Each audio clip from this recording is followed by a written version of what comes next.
na talagang halos libre, zero balance billing sa lahat ng mga government hospitals. At yung free tuition fees for state colleges and universities. Yung Bangsamoro Organic Act na nagbigay daan upang makamtan ang kapayapaan sa Mindanao. At ganun din ang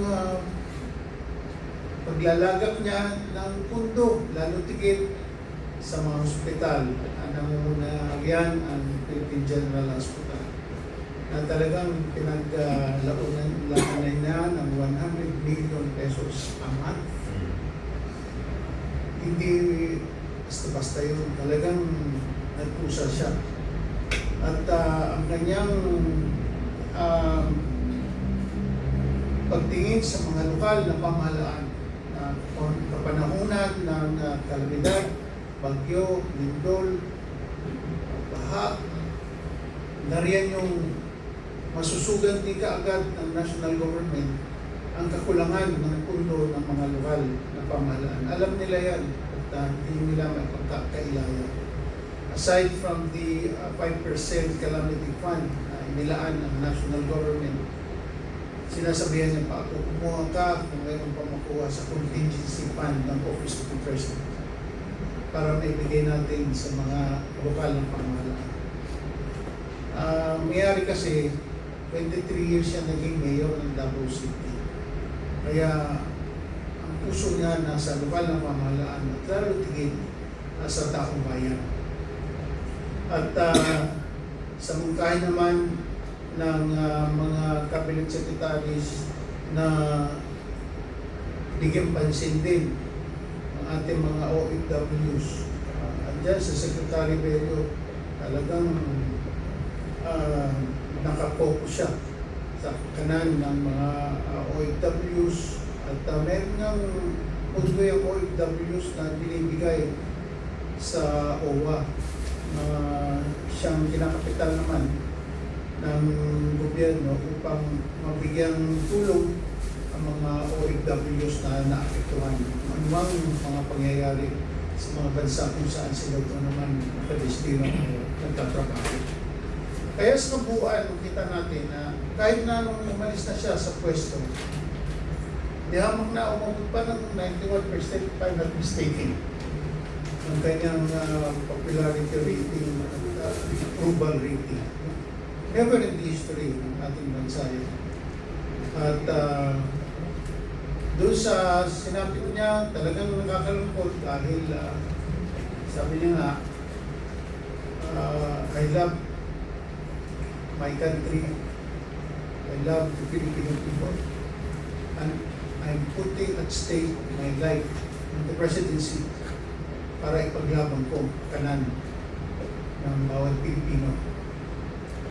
Kaya wala siyang pinagsisisihan kung sa kanyang ginawa. Dahil sabi nga niya, tanging ako lamang ang makakagawa niyan dahil ako ang Pangulo ng bansa. At gagawin ko ang lahat ng aking magagawa para sa kanan ng taong bayan. At yan hindi niya pinagsisisihan. Sabi niya, kung ano man ang mangyari sa akin, Diyos lang nakakaalam.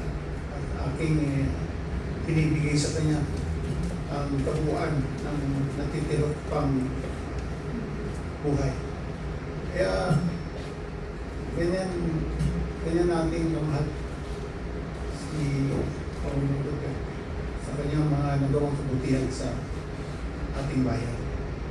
Maraming salamat sa Wendell, nakakaiyak naman. Anyway, any additional message pa?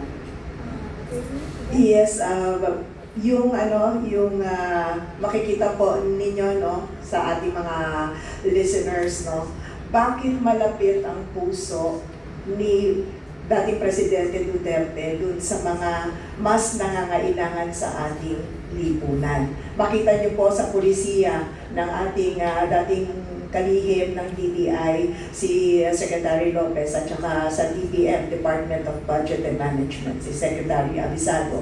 They spoke of policies during the Duterte administration that leans more towards the poor, the needy. Why? Because si PRRD po embodies the motto of PDP. Ano po ba yung motto ng PDP?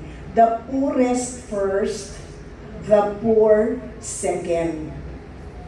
Kaya mamaya makikita niyo po kung ano ho ba ang mga naging direksyon ng ating Pangulo sa ating dalawang butihing secretary at matutuwa po kayo pag ito ay inyong narinig. Thank you very much, Attorney Yvette. And also, add lang natin, Attorney, kanina narinig ko po si Secretary Wendell na nagsabi na nung panahon po ni Pangulong Duterte, nakita naman ninyo yung kanyang willingness and he is dying to serve the country at saka sa atin pong mga kababayan, binababayan talaga yung nararapat agad-agad, walang question. At nakita po ninyo na sinabi ni Secretary Wendell na zero balance before and it's monthly. At ang presidente lang po ang may authority and power na magbigay ng agarang solusyon na kahit mabali yung ibang sinasabi natin, no? Hindi kung sino-sino lang yung dapat mag-bend ng law. Pero kung agad-agad na kailangan natin ng mga agarang desisyon, it's only the president can do yung ganyang mga aksyon. So ngayon nga sa panahon ng pagdarahop ng ating pambayan, nakita naman natin na magpahanggang ngayon, baligtad, nag-aantay yung pinakamataas na Pilipino or pinakamataas na posisyon at may authority sa sasabihin ng mga nakapaligid sa kanya. And it's, one of the saddest part of the story. And para po sa atin pong pagpapatuloy, no, kailangan po natin ng malaking parang paglalarawan sa mga legasiyang nagawa ng atin pong FPRRD. Para po muli sa ating pong dalawang panauhin ngayong araw, gusto ko lamang pong sabihin sa kanila muli at marinig din ng ating mga kababayan at sa live podcast po natin, mga nanonood, no? Secretary Ramon, Secretary Wendell, if you were to name only one reform that will still matter 10 or 20 years from now, what would it be and why? Second, only one reform. Madami kasing reform as Yeah. we mentioned. Ako masasabi ko yung priority na binigay niya sa maliliit na lalo na pag sa larangan po ng DTI, syempre, it's about trade and industry. So yung pagdating sa trade industry, yung mga maliliit na players yan, yung talagang mga micro entrepreneur, micro negosyante. Dahil sa lahat ng programa at polisiya na nilabas noong panahon niya, napangunahan yung naumpisahan yung pagpo-focus parang binigyan ng sentrong atensyon yung spot dito sa mga maliliit na negosyante. So, andyan na yung tulong sa pagbigay ng inspirasyon ng mga mentors, mga pagkaalaman, mastery of entrepreneurship, yung pampuhunan, yung mga makina, shared service facilities na talagang sinuportahan ng ating Pangulo. Pati rin ng budget. Kahit palit yung budget ng DTI, doon na pupunta karamihan yung mga suportang binibigay. Si Pangulo, masasabi ko rin, i-share ko lang din, yun nga yun, nakwento din si Wendell na nagkikwento rin ng Pangulo ito na di ba nung nasa mayor siya ng Davao na umiikot siya, nag-drive ng taxi at